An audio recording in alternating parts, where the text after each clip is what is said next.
Welcome to the You Were Designed for Greatness podcast. Each week we will bring you inspiring tips, stories, and ideas to help you be all that you can be, discovering your greatness. Featuring Donna. Donna is a transformational life and health coach, a highly sought-after public speaker, and the founder of Vibrant Living. She has helped hundreds find a better life, free of stress and living the greatness they were truly designed for. And now, your host, Donna.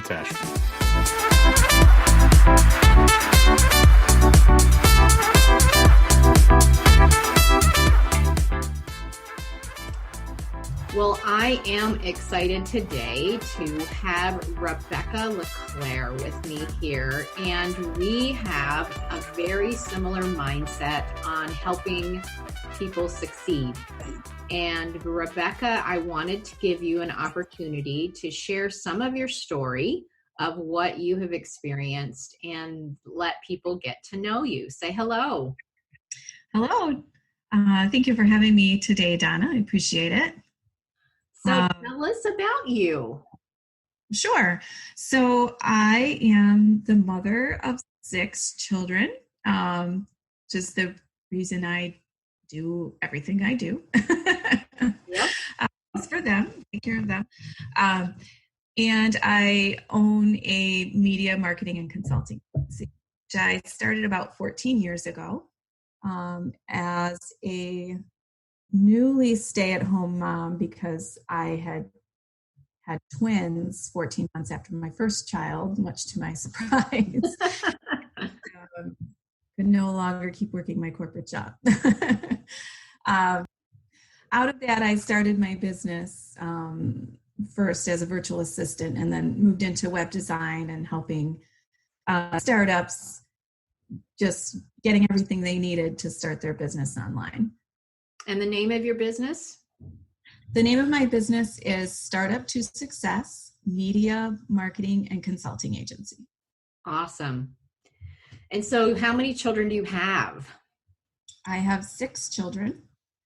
My oldest is in college, and I have the rest of 4 teenagers and a 6-year-old still at home.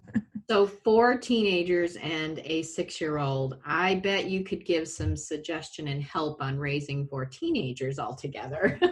I might be able to give suggestions, but until I'm through it, yes. I don't know if it's worked. That is true. So there came a point when you were raising them by yourself. Mm-hmm.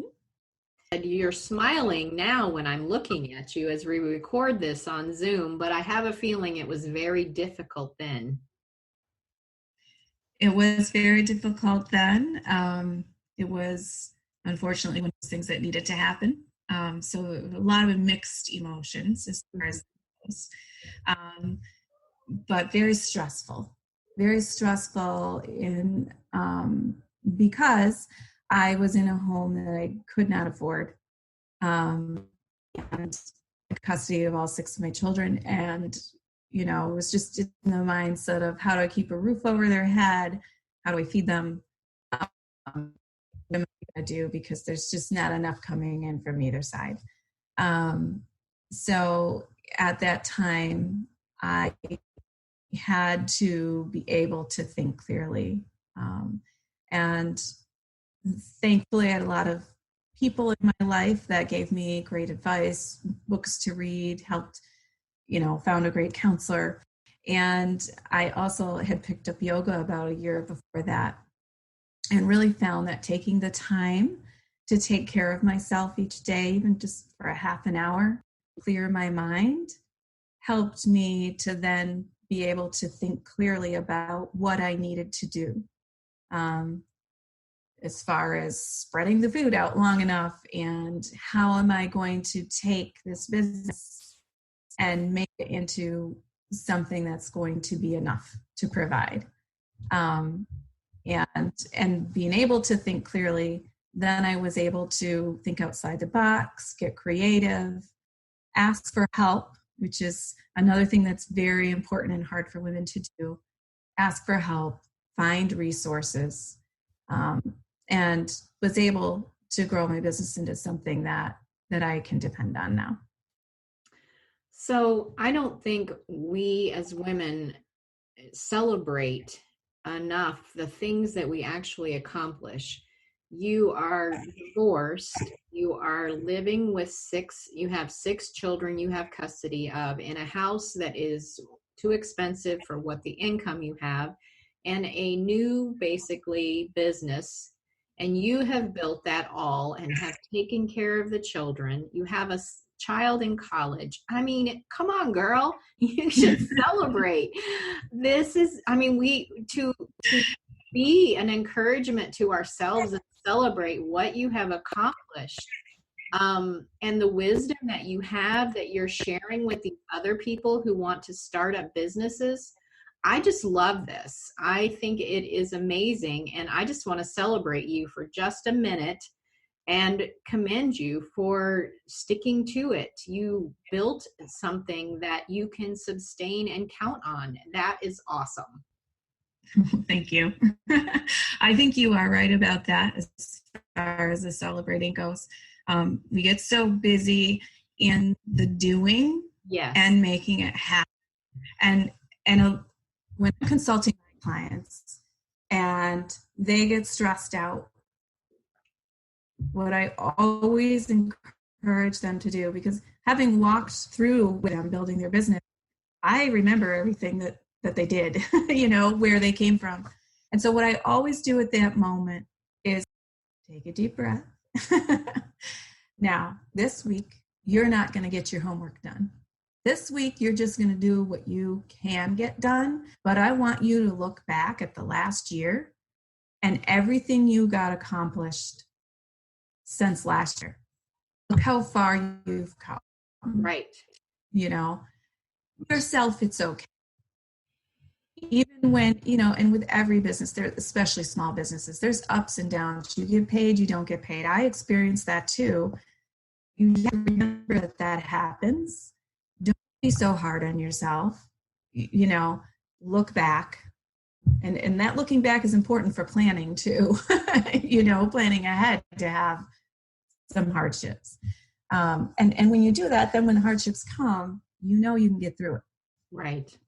Really important for today with everything that's going on with the coronavirus and shutdowns. You remember the hardships you've already been through. Right. It builds a tenacity and a strength that we tap into that we don't always realize we have. And we don't like the hard times, but they do pull that out of us, that tenacity, the persistence, the resourcefulness. It isn't that there's not resources, it's finding the resources and reaching out for the help. And so I can see you have done all of that. And you had mentioned you started your business in 2008 when it wasn't a good time to start a business. Businesses were stopping. Right. And you did it anyway. And so I love that inner gut courage to keep doing it when we're afraid, and to look for the resources, networking and contacting people, all of those things. And you help people with that today, correct? Yes, I do. And one passion of mine, having been through what I've been through, is women who are disenfranchised, or women who are in difficult situations that they with this. If I try, then what? I won't survive. And I was lucky enough to have some resources to be able. I already had a business that I just needed to make it, just where I say I need to kill it, but not everybody has that. And so what I offer personally, and it's off of my Facebook page. So yes, I offer with my partner out of Canada, free consultations for women who may be in difficult situations, who may think that entrepreneurship might be the answer out of that. We offer consultations off the book page, Women in Motion Group, just to talk through what is your situation? Do you have an idea? I personally talk through a plan for if somebody has an idea to start a business, I will help them get that plan started. Awesome. That is so wonderful to be able to offer to people, especially when they are maybe not working right now and they're thinking about things in a way they haven't before. So you mentioned to me that some people encouraged you with books and support in that area. Are there a book or books that come to mind for you? One that comes to mind, I had read previous to kind of everything hitting the fan. And that's a book by Marianne Williamson, A Course on Miracles. And I found it a little bit more mystical than, I was in a Baptist home, so it was a little beyond what I was used to, but it just so spoke to me. The main thought and idea of not making decisions out of fear, but out of love. Mm-hmm. And it just stuck in my brain. And so when these things happened, and it, so full of fear and anxiety, you could just get swallowed up by that. And right. So many decisions to make, but not making those decisions out of fear, but out of love for my children, out of love for myself. I feel that I was able to make decisions better with that mindset. Yes. Expecting miracles and working from a place of love can only give good results. I have read most of that book as well, and I agree with you. It's a little bit different than we get traditionally, but if you can take the wisdom out of it without getting caught up in some of the other things, it is a great book to provide a resource. So how could people get in touch with you? Is the Women in Motion page on Facebook the best place? Do you have a website?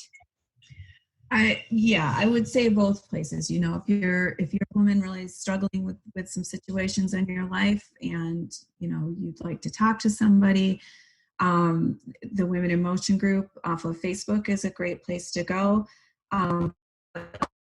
This website, which is startup2successmc.com. You can contact me off of there. There's also a contact page for the Women in Motion group on my website. So the website is startup2successmc.com. Yes. Okay. All right. Because we'll be putting the links so people can get in touch with you when we, so that when this is posted, they'll be able to reach out to you. So everything that's going on in our world right now, you just take a deep breath and think about the women who are listening to this podcast. They're somewhat isolated at home, not sure what to do. What words of encouragement do you have for them as we close? I would say that you were, created with some just amazing abilities. I believe that, not to pinhole, but most women are very empathetic, maternal, and creative. If you can calm yourself enough to let that come out. And, we have a very strong gut instinct and trust in that you'll be able to take care of your family. And it's very, very important that we reach out. And I think, especially for women, really connecting with other women, just the way we and encourage each other like nothing else. Yes. I think it's important that you're reaching out to your friends. If you have a mentor, older women in your life right now, you, and it's going to be, a blessing both ways, right, for both parties. Right. But have a lot to offer as well, because they've been through tough situations. Yep. And so reaching out to other people is so important right now. So take a minute and breathe, trust your gut, trust your gifts, and reach out and make a community of support around you. That is awesome. All right. Well, Rebecca, thank you very much for sharing with us today and sharing your heart. And I look forward to, we have some other events planned in the future, and I look forward to connecting with you more. I do as well. Thank you for having me today. I hope you enjoyed my conversation with Rebecca. She is truly an inspiration, and please reach out to her if you can use any of her services. Check her out on social media and follow up with her. I would also like to offer you a complimentary coaching session during this time. The link to schedule with me is online. We can do it through Zoom or a phone call. And so we can totally do it while you are in your home. If you would like to take whatever you're doing to the next level, get some clarity in some area, and just work through something, you can click the link, visit my website, schedule online, and we can have a wonderful conversation. I look forward to talking to you soon, and if I can be of any other service, please let me know. There are a lot of free information on my website. And so, this will be concluding today, and until next time, this is Donna saying live and love vibrantly. Thank you for joining us on this powerful episode of the You Were Designed for Greatness podcast. Please share this with others who might enjoy it. For more info on Donna Tashton or to contact her, visit iVibrantLiving.com.